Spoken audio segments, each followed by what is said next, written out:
2019년 1월 29일 화요일 독성편 지금 비유품 신의품 제 이번 화요일 독송 기도를 하고 있습니다.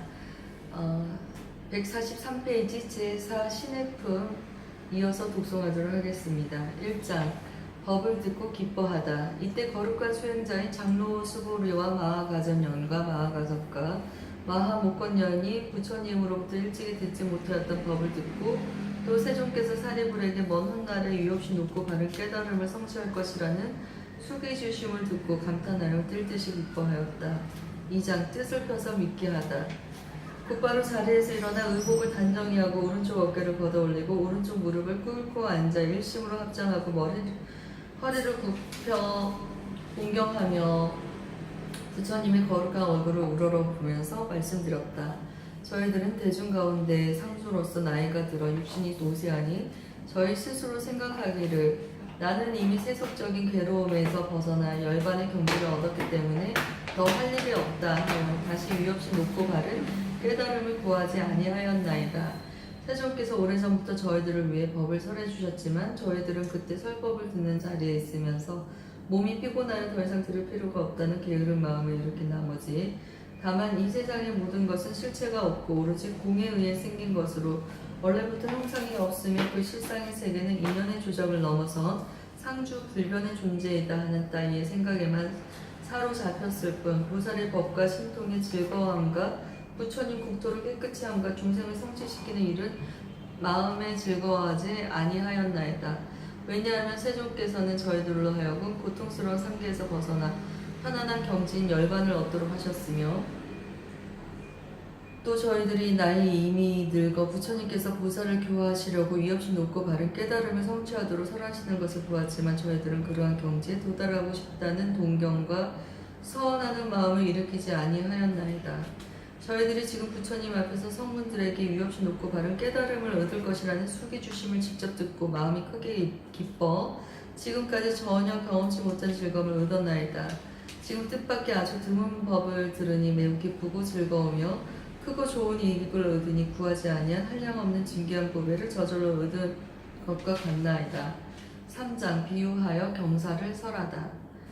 세존이시여 저희들이 지금 비유를 들어 이 뜻을 밝히겠나이다. 어떤 사람이 나이 어렸을 적에 아버지를 버리고 집을 나가 다른 집안에 가서 오래 살다 보니 10년, 20년, 50년이 지나갔나이다. 나이가 들어서도 매우 가난하여 이곳저곳으로 떠돌아다니며 옷과 밥을 구하다가 우연히 본국으로 가게 되었나이다. 그의 아버지는 아들을 잃고 찾아다니다가 만나지 못하고 하늘 수 없이 어느 도시에 머물러 살게 되었나이다.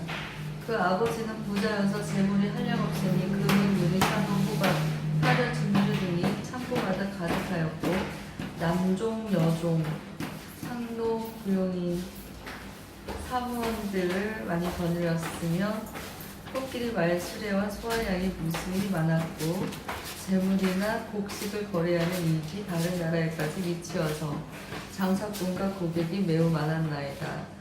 그때 아주 가난하고 헐벗은 아들은 여러 지방과 여러 마을을 떠돌아다니다가 마침내 아버지가 살고 있는 도시에 들어오게 되었나이다. 아버지는 아들과 이별한 지 50여 년이 지난 것을 항상 기억하고 있었지만 한 번도 다른 사람에게 이런 일을 말하지 아니하고 오직 혼자 마음속으로 한탄하고 걱정하였나이다.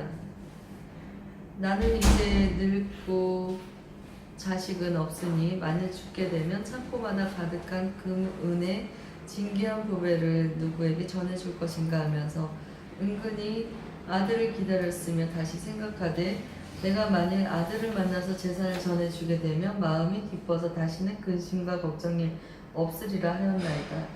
세존이시여 그때 빈궁한 아들은 품팔이를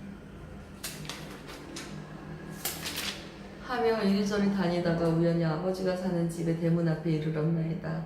아들이 대문 앞에서 멀리 집안을 살펴보니 보기에도 고귀한 분이 좋은 의자에 걸터 앉았는데 보배개로 발을 받쳤고 신분이 높은 바라문과 왕족과 거사들이 모두 공경하며 둘러서서 모셨으며 10,000냥이나 되는 값진 진주 영량으로 몸을 장엄하였고 시종과 하인들이 흰 총채를 들고 좌우에 서서 시중 들고 있었으며 좋은 천으로 지어진 천막으로 위를 덮고 아름다운 깃발을 많이 들이었으며 향수를 땅에 뿌리고 아름다운 꽃을 흩었으며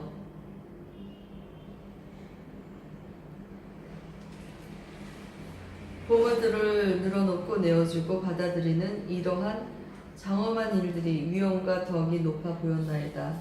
빈궁한 아들은 그 아버지가 큰 세력을 가진 줄을 알고는 곧 두려운 생각을 품어 이곳에 온 것을 크게 후회하면서 이렇게 생각하였나이다.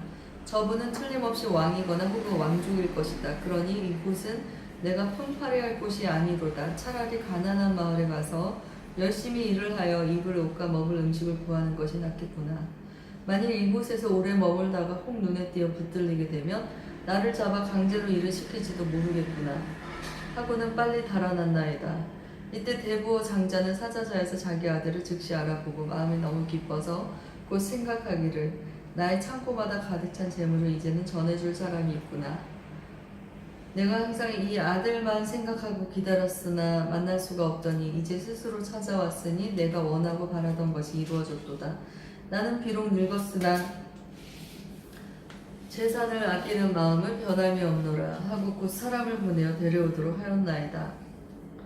그때 심부름꾼이 뛰어가서 잡으니 그 빈궁한 아들이 놀라서 크게 외치기를 나는 아무 잘못이 없는데 어찌하여 붙들어 가나이까 하였나이다. 심부름꾼이 더욱 단단히 붙들고 강제로 데려오려 하니 그때 빈궁한 아들은 이렇게 생각하였나이다. 아무런 죄도 없이 붙잡혔으니 반드시 죽이려는 것이다. 그러자 더욱 놀랍고 무서워서 그만 땅에 넘어져 기절해 버렸나이다.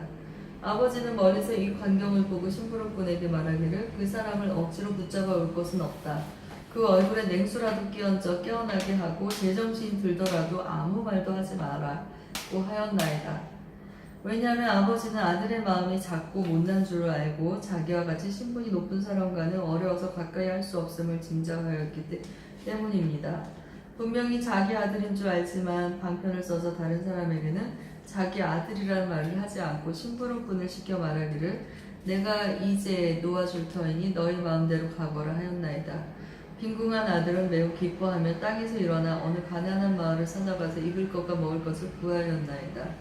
그때 장자는 그 아들을 타일러서 데려오려고 방편을 써서 모양이 초라하고 보잘것없는 두 사람을 은밀히 보내며 이렇게 말하였나이다.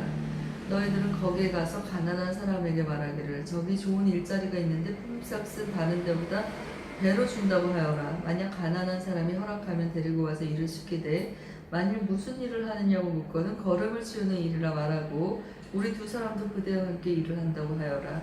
이때 두 사람은 즉시 가난하고 헐벗은 사람을 찾아가서 만나보고 시키는 대로 말하였나이다. 그리하여 빈궁한 아들이 그들을 따라가 성금을 받고 걸음을 치우는데 그 아버지는 아들을 보고는 불쌍하고 안타깝게 생각하였나이다.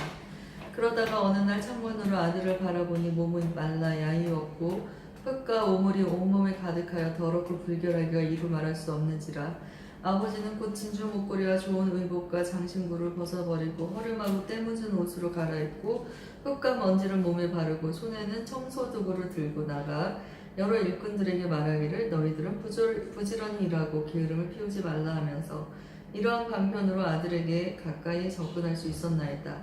그리고는 빈궁한 아들에게 말하기를 이 사람아 너는 다른 데로 가지 말고 항상 여기에서 일을 하여라. 그러면 품삯도 올려줄 것이요 또 필요한 물건이 있거든 그릇, 쌀, 밀가루, 소금, 장 할 것 없이 무엇이든지 어려워하지 말고 말하여라. 늙은 하인들이 있어서 쓸 일이 있으면 줄 것이니 걱정 말고 마음을 편안히 하여라. 나는 너의 아버지와 같으니 다시는 염려하지 말아라. 왜냐하면 나는 이미 늙었고 너는 아직 젊었으며 너는 일할 적에 게으르거나 성내거나 속이거나 원망하는 말이 전혀 없으니 다른 일꾼들처럼 그런 나쁜 버릇이 있음을 보지 못하겠더라. 이제부터는 내가 낳은 친아들처럼 생각하겠다 하면서 장자는 이름을 다시 지어주고 아들이라고 불렀나이다. 그때 가난하고 헐벗은 아들은 이런 귀여움과 대우를 받는 것이 기뻤으나 전과 같이 머슴살이하는 천한 사람이라 스스로 생각하며 20년 동안을 항상 걸음만 치우고 있었나이다. 이렇게 지낸 뒤에 마음을 서로 알고 믿게 되어 안과 밖에 어려움 없이 드나들면서도 거처하는 곳은 여전히 그 전과 같았나이다. 세존이시여 그때 장자는 병이 나서 죽을 때가 멀지 않았음을 알고 빈궁한 아들에게 말하였나이다. 나에게는 지금 금은 보배가 많이 있고 창고마다 가득하니 그 속에 있는 모든 재물과 받고 갚아야 할 것을 네가 모두 알아서 처리하여라. 나의 뜻이 이러하니 너는 나의 마음을 받아서 행하여라. 왜냐하면 지금은 나와 내가 서로 남남이 아니므로 부디 이 보물들을 굳게 지켜 허비하지 말고 잃지 않도록 하라. 이때 빈궁한 아들은 즉시 명령을 받고 금은고비의 여러 가지 재산과 창고를 맡았으나 한 가지도 욕심을 내지 않고 거처하는 것도 예전 그대로이며 천하고 못났다는 마음 또한 아직 버리지 않고 있었나이다. 다시 얼마를 지난 뒤에 아버지는 아들의 마음이 점점 열리고 커져서 큰 뜻을 가지게 되어 지난날에 비천하고 못났던 마음을 스스로 뉘우치고 있음을 알게 되었나이다. 아버지가 죽을 때에 이르러 아들을 시켜 친척과 구가가 대신과 무사들과 거사들을 모이게 하고 그들이 다 모인 뒤에 이렇게 선언하였나이다. 여러분은 마땅히 아시라. 이 아이는 나의 아들이요 내가 낳았으나 어느 성 안에서 나를 버리고 도망하여 50년 동안 외롭게 떠돌아다니며 온갖 고생을 다 하였소. 이 아이의 본래 이름은 아무개이고 내 본래 이름은 아무개요. 예전부터 본래 있던 성에서 무척 걱정하며 찾으려고 애를 썼는데 우연히 이곳에서 만나게 되었소. 이 아이는 참으로 나의 아들이요 나는 그의 아버지이니 지금부터 내가 가지고 있는 모든 재산은 다 이 아들의 소유가 되며 먼저부터 주고 받던 것도 모두 이 아들이 알아서 처리할 것이요. 세존이시여 이때 빈궁한 아들은 아버지의 이 말을 듣고 크게 기뻐하며 일찍이 얻던 것을 얻고 스스로 생각하기를 나는 본래부터 바라는 마음이 없었건만 이제 부배 창고가 저절로 들어왔도다 하였나이다. 네, 잠시 후에 독송하도록 하겠습니다.